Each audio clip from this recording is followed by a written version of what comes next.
Everyone thought they knew the story. Kevin Costner walked away from Yellowstone because of money. That was the headline.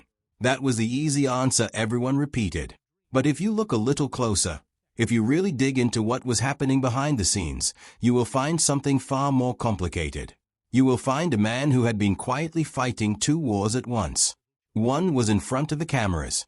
The other was inside his own life. And by the time it all fell apart, the real reason he left had almost nothing to do with a paycheck. Let that sink in for a second. Because this is not just a story about a TV show. This is the story of a man who spent 30 years chasing a dream, who nearly lost everything trying to protect it, and who finally had to make the hardest choice of his career. Walk away from the biggest television hit in America, or abandon the one thing he had been quietly fighting for since before most of his fans even knew his name. To understand why Kevin Costner left Yellowstone, you have to understand something about who Kevin Costner actually is. Not the movie star. Not John Dutton. The real man underneath all of it. Because long before he was playing a powerful rancher on your television screen, he was a kid who knew exactly what it felt like to have the ground pulled out from under him. And that feeling, that deep, personal fear of losing what you have worked for, shaped every single decision he ever made in Hollywood. Including this one. Kevin Costner grew up moving. His father Bill worked as a line serviceman for Southern California Edison, and that job took the family from town to town across California. Compton one year, somewhere else the next. By the time Kevin was a teenager, he had already changed schools so many times that he stopped trying to fit in. He was always the new kid. Always walking into rooms where everyone else already had their friendships, their inside jokes, their sense of belonging. Kevin had none of that. And over time, it wore him down. He lost confidence. He became quiet and withdrawn. He wrote poetry. He sang in a church choir. He spent more time inside his own head than anywhere else. But here's the thing about Kevin Costner that most people miss. Underneath all that shyness, underneath all that self-doubt, there was a stubbornness that nothing could break. When he was just 18 years old, he built a canoe by hand and paddled more than 1,000 miles toward the Pacific Ocean, following the old path of Lewis and Clark. By himself. 1,000 miles. That is not something a weak person does.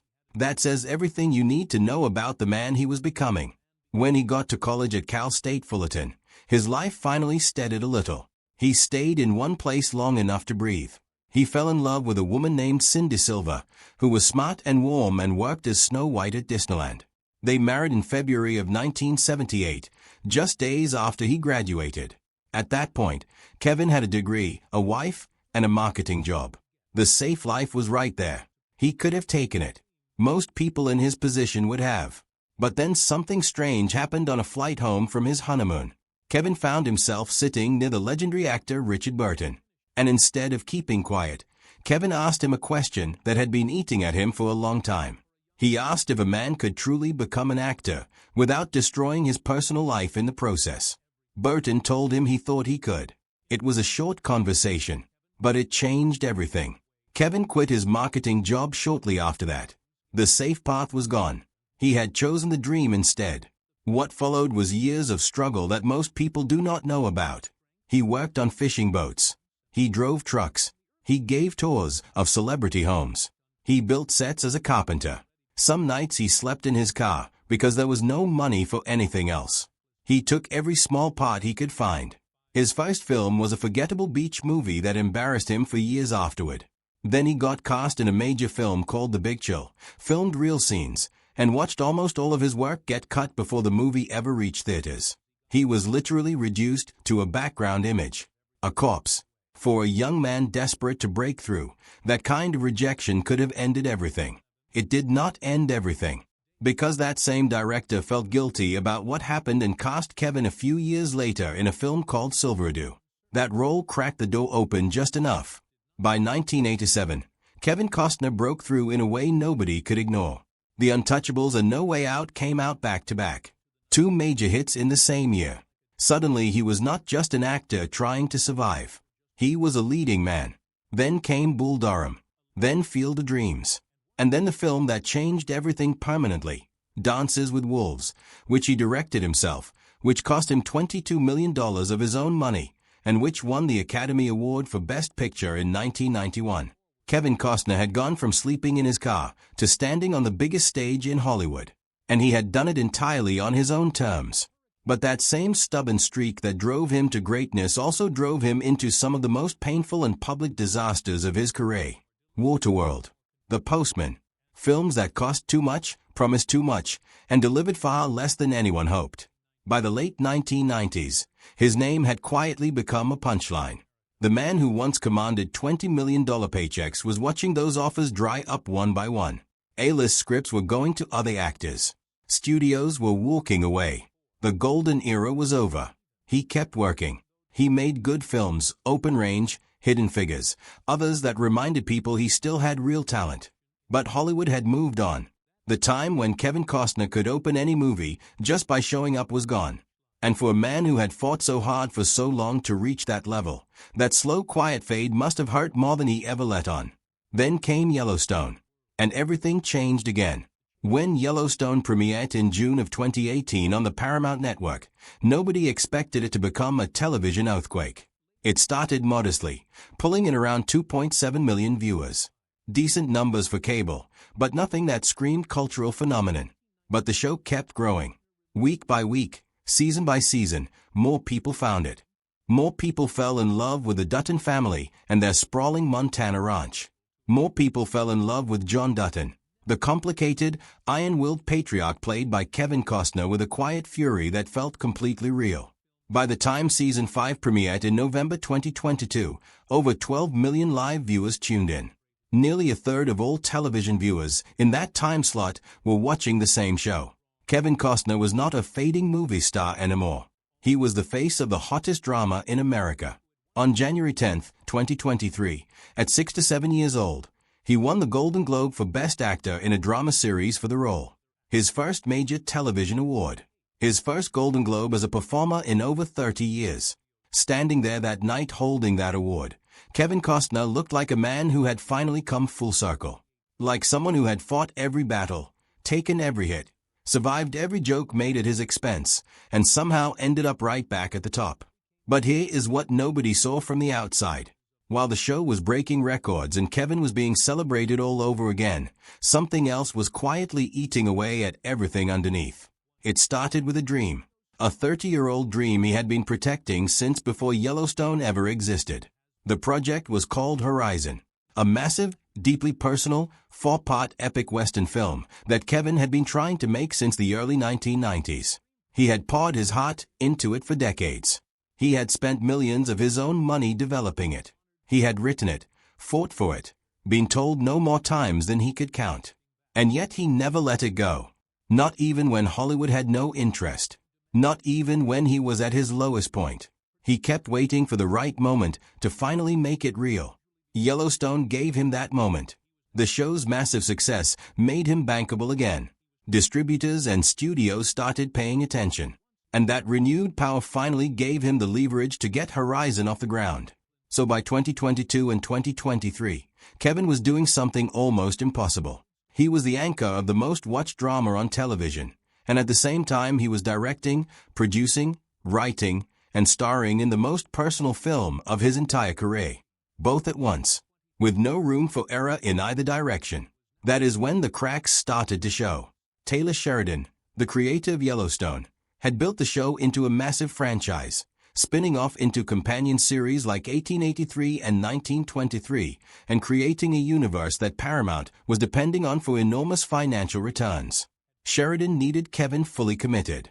He needed John Dutton present, reliable, and focused. But Kevin was being pulled somewhere else.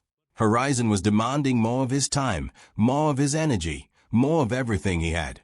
And as that pressure built, the relationship between the two men reportedly began to fall apart fast.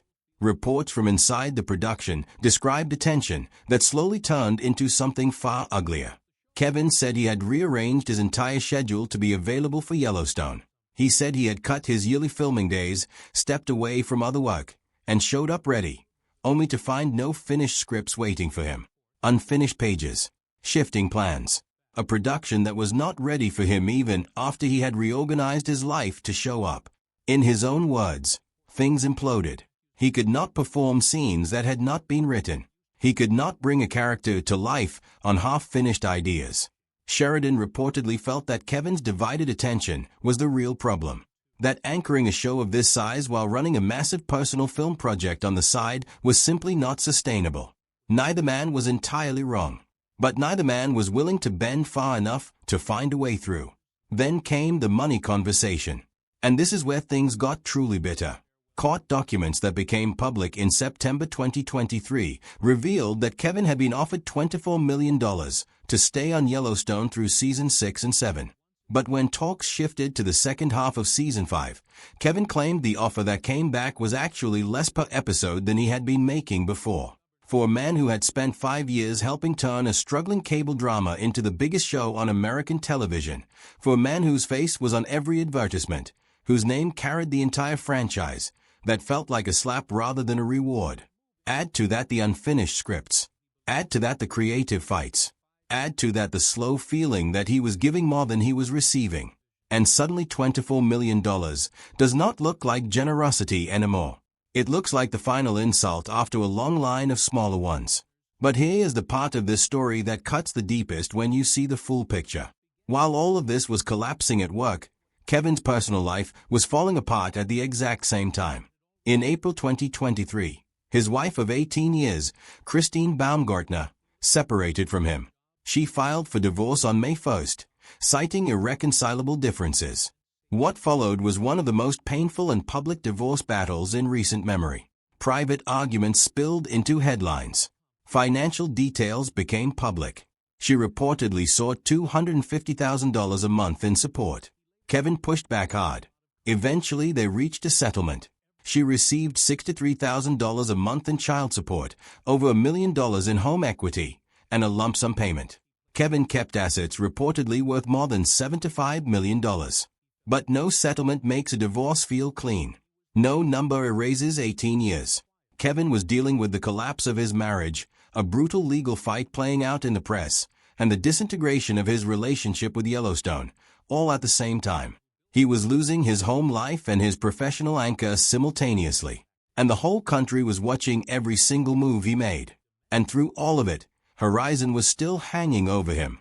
He had already put approximately $38 million of his own personal money into the project. Not studio money. Not investor money. His money. The same stubborn instinct that had made him gamble his own fortune on Dances with Wolves back in 1990 was driving him forward again. If Horizon failed, the loss would not just be financial. It would mean the death of a dream he had carried and protected for 30 years.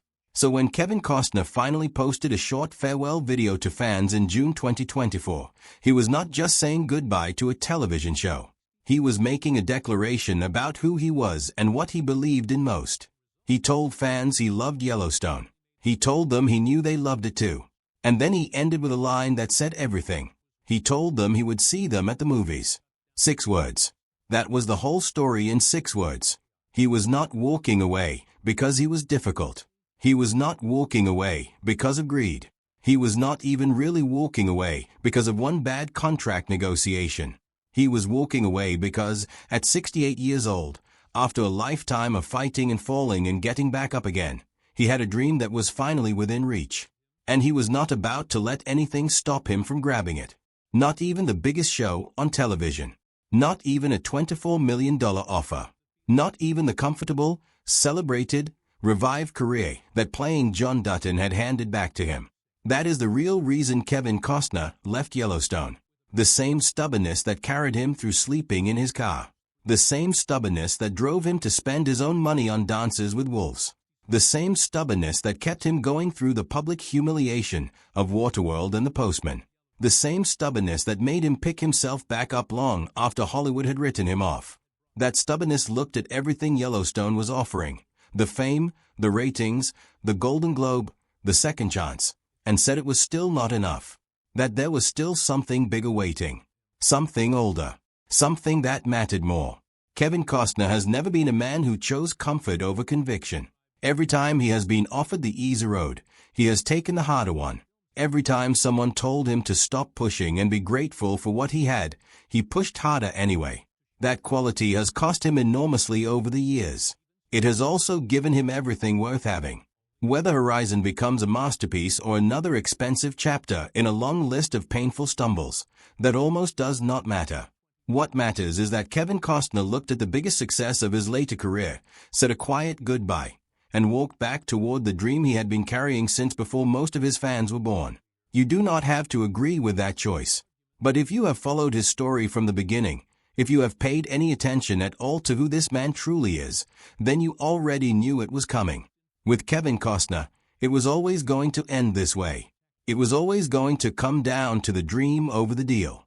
It was always going to be about what he believed in most, even when the cost was everything else. That is who he is. That is who he has always been. And honestly, that is exactly why we are still talking about him.